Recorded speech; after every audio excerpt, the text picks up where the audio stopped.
All right.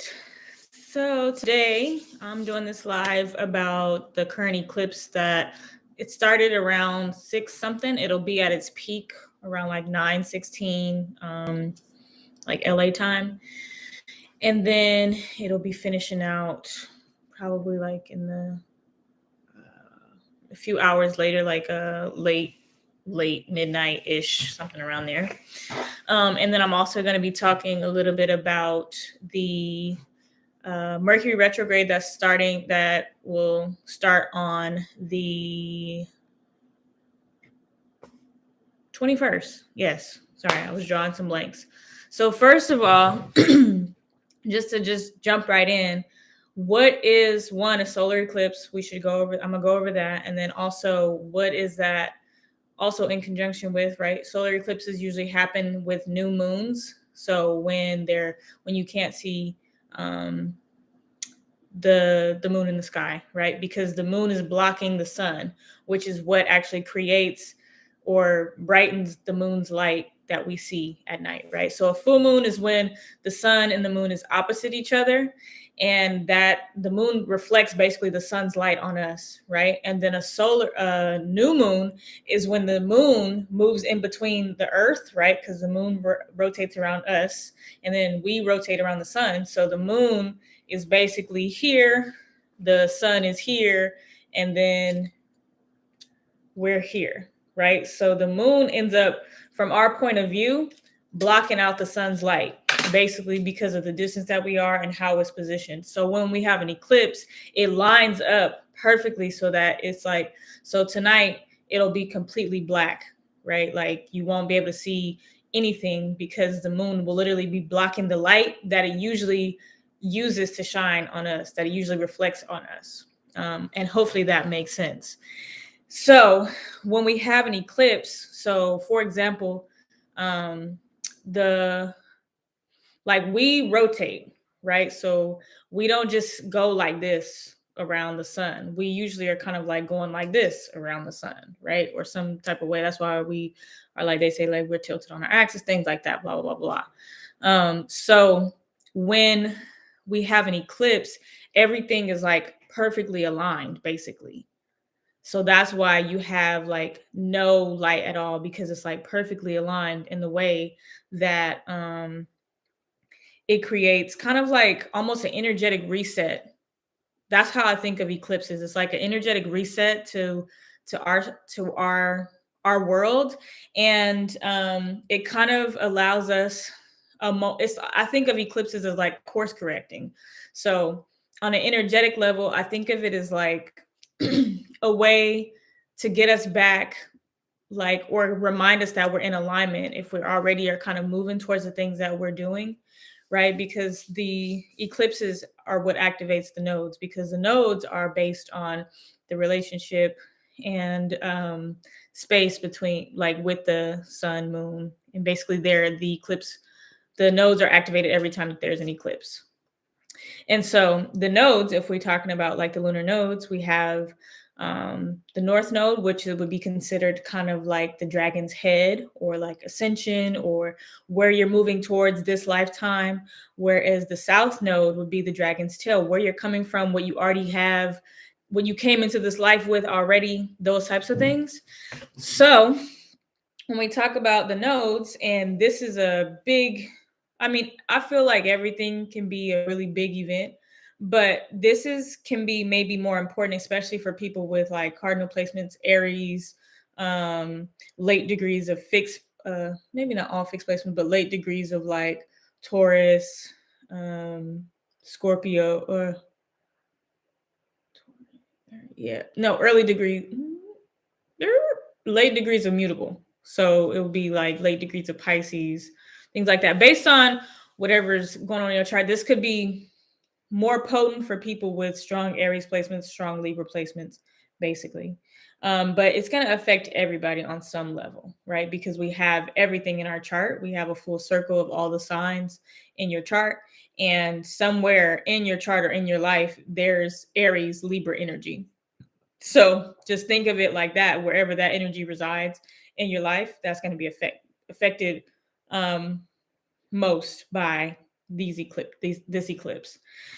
And so this eclipse is a little different because it's actually the first of the Aries Libra axis. So we have been under the axis of Taurus and Scorpio, right? So things around, if you notice, the past like year and some change, there's been a lot of things around food, the price of food going up, like things like that have to do with land and right, Taurus ruling like earth materials, things, building things, holding on to things, right? And then that Scorpio side of that, letting things go, things transforming, scarcity, those kinds of things. So if you kind of paid attention, there's been a lot of stuff around food and money, right? There's been like big stuff around like crypto and just things like that, right? So and the Taurus Scorpio axis is all about, I think of Taurus and Scorpio as the axis of like built like planting seeds and growing them and also weeding out the weeds, right? So Taurus would be like the growth, right? If you think of Taurus energy as springtime, it's when things are blossoming and growing. And if you think of Scorpio time during the fall, right, the middle of the fall is when things are dying out and you kind of having to sift through, rake your leaves up, things like that. So that kind of energy. And I also think about the Scorpio as being what you find underneath the soil, and Taurus being what grows from that soil, right? So the treasure is underneath the soil and what blossoms from that soil. So yeah, and now we're shifting into the Aries Libra axis, and this axis is all about the self and others, right? Libras literally rule harmony, relation, aesthetic things, making sure everything feels good, whereas Aries is about what feels good for me, what do I want to do, right? Aries is very all about I am, right? And so that axis is what we're kind of moving into now. And then this is the second new moon in Aries this year, so we had two this year, which is also kind of somewhat rare, right? That you don't usually have the same sign new moon or full moon.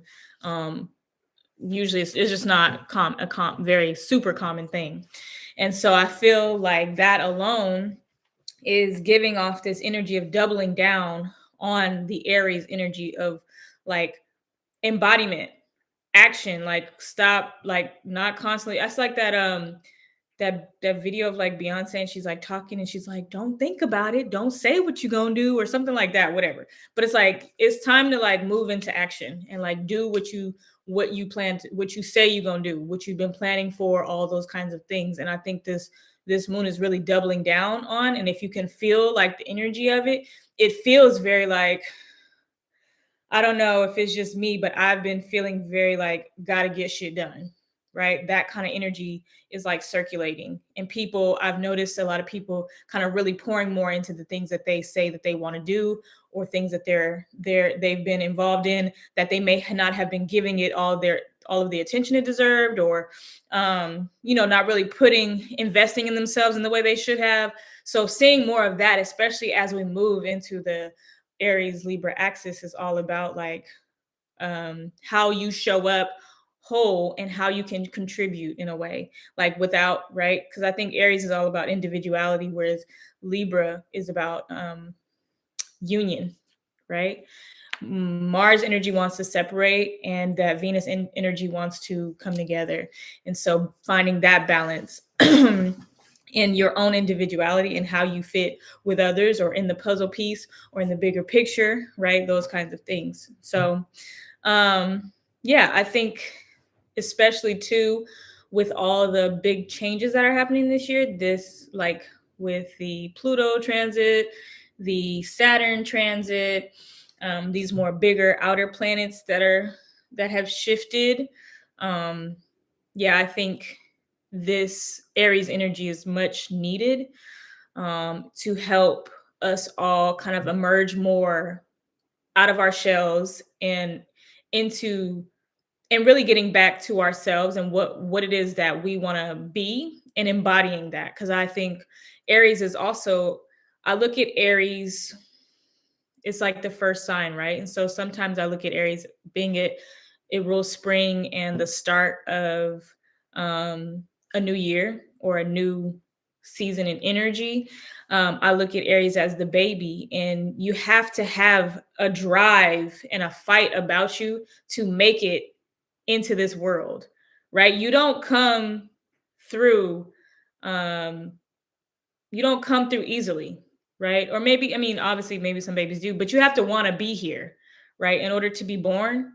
So I feel that Aries energy is very necessary in birth, right? If you think about a mother having a baby, and I use like birth as a lot of times in a lot of my examples because it's so potent to like it just makes so much sense to like how we look at astrology and things like that. But um if you look at a mother having a baby, that baby is usually the one that's like trying to get out, and it's usually sometimes a mother that's kind of holding back or like having their own things going on, right? But the baby is ready to go. Baby's like, I'm trying to get out of here. And that is that Aries energy, that force, that push that wants to like exist and be, right? Which is Aries energy. It's like, I'm here now.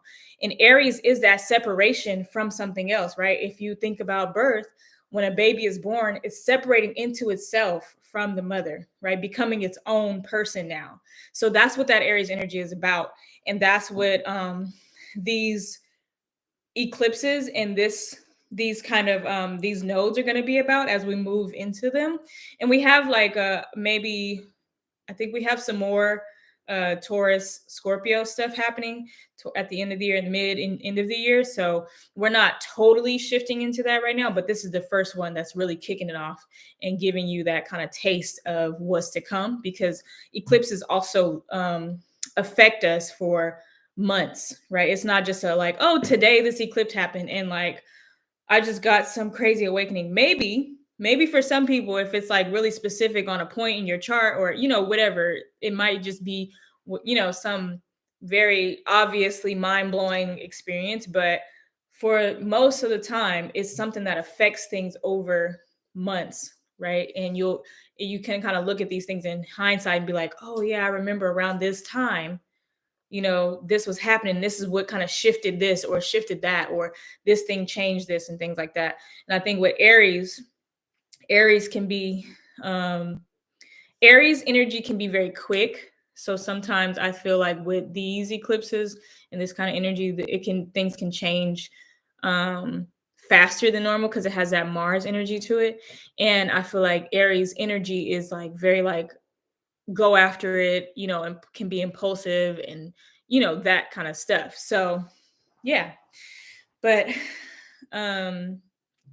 yeah, just thinking about this eclipse, I think that a lot of it's going to have to do with connecting to who you truly are and allowing that to actually come through and embodying who you are, right? A lot of people talk about what they do, talk about what they support, talk about these things. They can go online and click a button and say like, I'm for this, I'm with that. But when you show up in your actual life, in your day to day, are you embodying the things that you're talking about? Right. And that's what I think Aries energy is going to pull out of us and bring forth, is like that embodiment. And if you're not embodying, what are we doing here? Like, if you're not really, you can say you're, you know, I don't know, a necklace maker or whatever. But if we're not seeing your work, if we're not seeing, you're not putting it out there or actually like showing up, then you're just talking. So I think that's where Aries kicks in, and it's like it's about action now, you know. So I'm excited for this shift because I think too, I'm happy to be moving out of the kind of Taurus and Scorpio energy, which I think was obviously very necessary. And I think would be good is like as we're shifting, something that would be nice is to think back the past um, you know, year and a half and notice what has like fallen off in your life and what have you maintained, right? So what has kind of faded out or transformed, and what have you maintained in your life, and what would you like to continue to maintain, and what do you feel you still need to let go of or move past, right? I think there's been a lot of, I hear so many people being like, yeah, I've kind of stopped doing this or lost this or got rid of that or blah blah blah and all this kind of stuff. So seeing what feels, because I feel like Taurus energy too is all about the Venus energy of Taurus is the what do we value and what are we willing to hold on to, right? And what are we willing to work at and work for, and what are we willing to let go of? So thinking about the past kind of year and a half, and what have you let go of? What have you really started to value? How have your values shifted? Um, and what are things that you just kind of maybe have held on to for like survival or out of survival or out of trauma or out of scare, like fear? Those types of things I think are really good to think about and kind of reflect on as we shift into a new kind of terrain with the Aries. And as we move with this new moon, I think it's really good. Like I said, this moon is like doubling down because it's the second one. So it's like if you are still playing, you're getting left behind at this point. Like because we also have Chiron in Aries right now, which has been there for a minute. So Chiron is also there kind of helping us address and peel back the layers of issues around our identity and who we choose to be and who and how we move forward. Right. So if you've had issues with like showing up and advocating for yourself and standing in your power and being who you are, that Chiron energy is there to help you pull back those layers, right? And help you move through that, whether like whatever your identity crisis may be, or whatever you're feeling that you're not good enough or you're not this or whatever it may be. So having that there, and Jupiter is there as well, which is all about, Jupiter is literally in Aries as well, which is all about growth and expansion and growth in a sense that it's progressive growth. It's not just like you jump from here to there, right? Jupiter is slower growth. It's like the journey in that in that abundance of that journey. So having these there, and then having a eclipse here and having the eclipse move here, I think is really it's really potent energy and really telling us to get right within, like literally get right within. um yeah, and that's my spill on the eclipse. I won't like go to, it's going to be exact around like 9:16 tonight, so you'll feel it. And I feel like with fire moon eclipses or just fire energy, it can feel very heightened and very like rising. So just be mindful of like your temper. If you're feeling really irritable today, if you're feeling like things are just kind of going wrong today, stuff like that, or like really aggressive energy. Because when we think about, if you think about Aries, it's ruled by Mars, and so a lot of aggression and irritation, or you might have been feeling it like leading up to today and a little bit after, right? Just like feeling very irritable, or like you've lost stuff, especially too because we're also in like Mercury's retro shade right now, and so there's high energy. So just be mindful, take a breath, you know uh get that energy out in a healthy way. If you're feeling really heightened or feeling a lot moving through your body, right, take some time to like go work out or do a run, whatever it may be for you, right? Like I feel like this is an active moon, and so it's good to release that energy, right? Versus trying to just like, oh, I'm gonna, maybe that works for some people, but like for me, I'm a Leo sun, and like trying to, oh, maybe meditate, wouldn't work for me under this moon, right? I need to go dance. I need to do something, take a walk, I need to feel warmth, things like that in my body, and kind of release the heat and stuff like that. So those are just some things that I would suggest. Yeah, but you also, I really feel like it's important to listen to your own self and your gut and your instincts, and trust what resonates with you and move through that, right? It could be creating something, right? This is a really good moon to be creative and use your physical body and use your hands and create stuff. Maybe it's that, or whatever. And then I just want to talk a little bit about Mercury retrograde. Oh, my chat's disconnected. I don't know why. That is so annoying. Okay, whatever. I want to talk about Mercury retrograde moving into, and it's going to be in Taurus. So Mercury retrograde starts on the 21st, and it's going to go retrograde at 15 degrees of Taurus. So I always tell people, if you have planets at those degrees, like 15, so basically it's going to go back 10 degrees. So anywhere between 15 and 5 degrees, and even a few degrees outside of those, so like 4, 3, 2, and then maybe 16, 17, 18 degrees. If you have planets within those degrees, you'll most likely feel this affecting you on a stronger level, right? So especially if you have Taurus placements, right? I'm a Taurus moon at 5 degrees, so as it shifts towards the end of the retrograde, I'll probably feel it even more this time around, right? And more on a like probably, for example, this is just a very um watered down example, but like it'll be hitting my moon. So like the current Mercury is going to be transiting and coming in conjunction with my 5 degree Taurus moon. So it might be I'm having a hard time expressing my emotions. That's like a simple version of that, right? Just struggling to like get it out what I'm feeling, right? Or having a hard time really understanding other people, and like and having issues with like figuring out what people are saying, right? What are you trying to say to me? That could be what comes up for me, right? When Mercury goes retrograde, it's literally telling us to just slow down and go back to the basics, right? You don't need all this extra shit. You don't need all this extra shit. This is all of this stuff is just additional, right?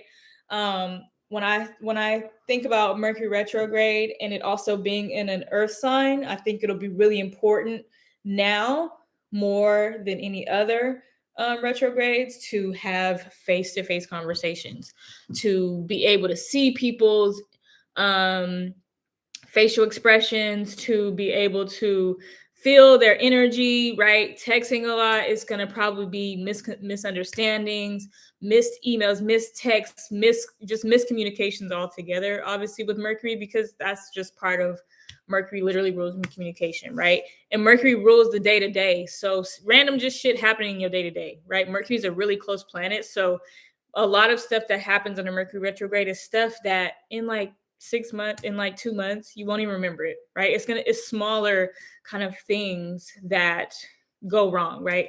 I think too with this Mercury retrograde, because it's in a earth sign, so things like physically forgetting stuff, like forgetting your keys, locking, stuff like locking yourself out the house. I've been doing stuff like that already. I'm Mercury ruled, I'm a Gemini rising, so stuff like that, like I start to notice as that planet starts to move backwards. It's like I really need to slow down more, right? And like take my time with stuff and not be trying to have juggle too many things at once, right? Mercury is already Mercury energy, right? When it goes through Gemini and Virgo, because that's what it rules, right? Mercury through Gemini can be very chaotic and all over the place and having a million thoughts and things going on. And it through Virgo can be like very pinpointing everything, trying to get to the bottom of everything, extracting and taking things out, right? And so when Mercury starts to move backwards, basically from our point of view, it's all about just like slowing down. Literally, that's it. You just have to slow down. Take your time, right? Get clear. It's not rocket science, or it's not some just big thing. And if you don't, like, you don't have to, because nobody's going to force you to do that. But if you don't, then you'll have mishaps and things going wrong and stupid, like irritating things happening in your day to day where it's like, damn, I forgot that. Oh, they said this, or they told me this one thing. Like today, I was like on the phone with my insurance and I literally called and talked to somebody and they told me one thing. Then I called back and the next person I talked to literally told me something completely different. And I was like, wait, how did she even get that information if that's not true? Like, so things like that. No, that type of stuff happens. I just seen today too, literally it's like clockwork. Mercury can be so unpredictably predictable.